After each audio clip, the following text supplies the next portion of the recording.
This is the Sports Hit List. By the fans, for the fans. As the NFL season concluded, I always like to do I guess a reflection. We do a grade. We like to do our farewell thoughts to the 2024 season. Lessons learned. So, Rick, I'm gonna start with you. Any lessons and any takeaways from this NFL season? I guess you got. I'm not gonna say what's a grade because you guys always give it an A. So I guess the way to reword it is to A plus. Watch your mouth. A plus plus. Right, Right, Professor. Come on now. Listen, A Don't cheat plus, us. making the dean's list, making the honor roll. You the valedictorian. You call it. You name it. Whatever you want to say, right? But I guess there's always a lesson, and I guess when it comes to a commencement, when it comes to a commencement ending, what's the lesson here learned after this 2024 season? I guess for the NFL. Man, look, it's going to be cliche, but it's kind of like the same thing over and over again. And we kind of touched up on it a little bit talking about Joe Burrow and the Bengals. Me as a Dolphins fan, it's something that I see and live, unfortunately, especially this year. You got to get a better start out to the season. There's so many teams that we're seeing here down the stretch that it's like one game out here. If you win and they lose and this and that, and it all comes down to one game.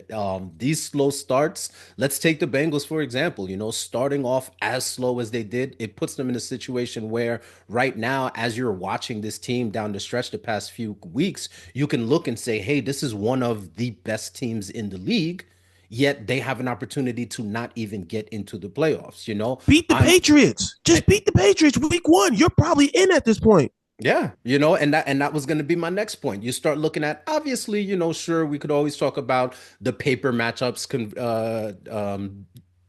considering the paper matchups compared to the real on-field matchups. But to your point, beat the Patriots in week 1. And that's taken care of. You know what I mean? Me as a Dolphins fan, there's games that we dropped against the Cardinals, for example, that we shouldn't have. The Titans, I believe, that we shouldn't have. Like you have these little games where those little mental errors and one little missed field goal here or a turnover there, whatever the case may be. And at the time, it's like, whatever. But that one game changes everything. So as cliche as it is, man, the one thing I learned more than anything, those games that you should win, those games that you have to win because otherwise you get down to a point where you're in the last week of the season and you're watching the scoreboards and you're watching red zone and trying to catch, hey, did this team win? Did this team lose? What do we have to do? What, this and that. The other thing too, again, still cliche, is depth. I think more than ever, we need to start seeing a bigger focus on depth on these rosters. Because this is 2 years in a row where the injury situation has really been crazy and out of hand, where we not only have guys going down in games, but you have guys that are catching little tiny things here and there during practice, and last minute scratches. You're expecting somebody to play on a Sunday at 7 o'clock. And 5:30 is when you're finding out they're not going to play despite not having a designation all week, So I think depth is something that the league really has to look at, start trying to build out these rosters a bit more strategically to make sure that they have the bodies in place to be able to rotate a bit better so we can start hopefully seeing a little bit of a die down with the injury situation because it's been crazy these past 2 seasons. So according to Dean Etienne, Dean of the NFL, Dean Etienne says we need more depth at the NFL school, and we have to understand you have to start. It's not how you start, it's how you finish. But he's saying it's how you start. It's how you start. And we hear that a lot, and that's one of those things we hear a lot. It's not about how you start; it's how you finish. Correct. No, there's a lot of teams finding out this year how you start matters too. All right, so Travis, if I'm I guess if I'm the president of the NFL and Rick's the dean, what's your role here? Because I need an assessment of what lessons learned from the season. Listen, if you're the president, the dean, I'm gonna be the AD. I'm gonna be the athletic director. As the athletic director, what is your evaluation? Do you agree? Do you co-sign with the 2 things that Rick said, or do you want to add anything to it? I will say, I am a believer in still that the finish is more important than the start, but that don't mean the start is irrelevant. But in terms of my 2 thoughts, I have to say we need to start respecting the running back position again in the NFL. Because if you look at 3 of the top 5 leading rushers in this league this year.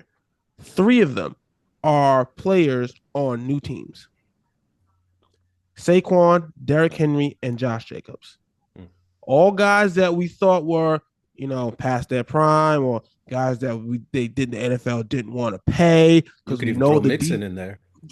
Joe Mixon's in there. He has some injuries, I think, that messed him up. Yep. Aaron Jones to the Vikings.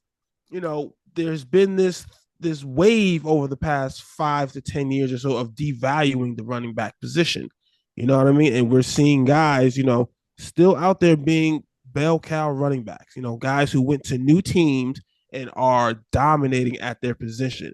I think the NFL really needs to start respecting the running back position again. Because, again, my favorite clip of the season, going back to Giants Hard Knocks, we don't pay a $40 million quarterback to hand off to a $12 million running back.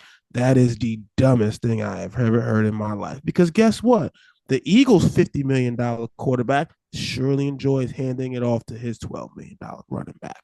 So we need to start respecting this running back position again. And I think that's something that the NFL really needs to really evaluate and understand that these players, they still have value. I don't want to hear about the age and, once the running backs get past 28, 29, the value goes down. You know what I mean? That's a cop-out. Do your homework. Do your homework on these players. Understand how these players attack the offseason. You know what I mean? See how much effort that they put into taking care of themselves. Players like Saquon Barkley and Derrick Henry, they take the time to really, in the offseason, they get after it. They're taking care of themselves. You know what I mean? And they're putting themselves into positions to have great seasons. So I'm not saying you just go out here and give money to all the running backs, but do your homework. Let's not sit here and, rely on these metrics that say, once they get past a certain age, we're done with them. You know what I mean?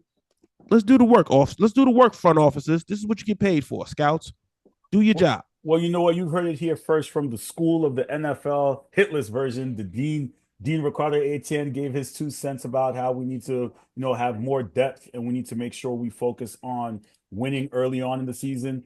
Head of athletic director, Mr. Travis, said, stop disrespecting the running back position.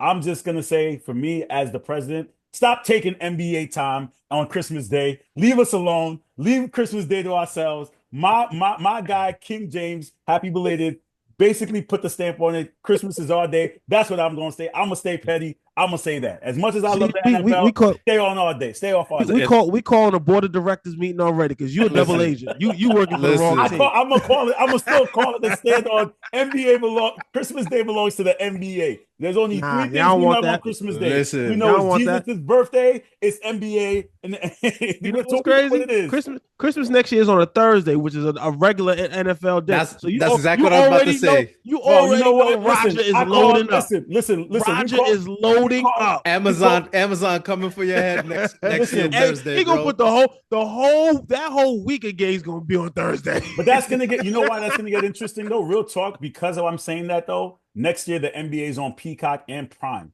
I'm curious to see, real talk, no cap, what Prime will do. Will they give you an NFL game and an NBA game? Will they give you both? Because you have time to do both. Okay. You could do y'all get a day, but and also I think Netflix gets another because part of their deal is they're going to get more Christmas games. So you're going to NBA the counter may put a game on Prime or a game on Peacock. I'm interested to see what they do here because that's as far as a strategic move. If you want to get all your fan base, they could say, okay, one game on one platform, one game on the other platform. So we'll see what happens. Look, at the end of the day, all the shade and the beef aside, we all win, man. Nothing better than having a day off on Christmas Day, opening presents, and knowing you've got some great sports to watch, especially with if college football is in that mix as well.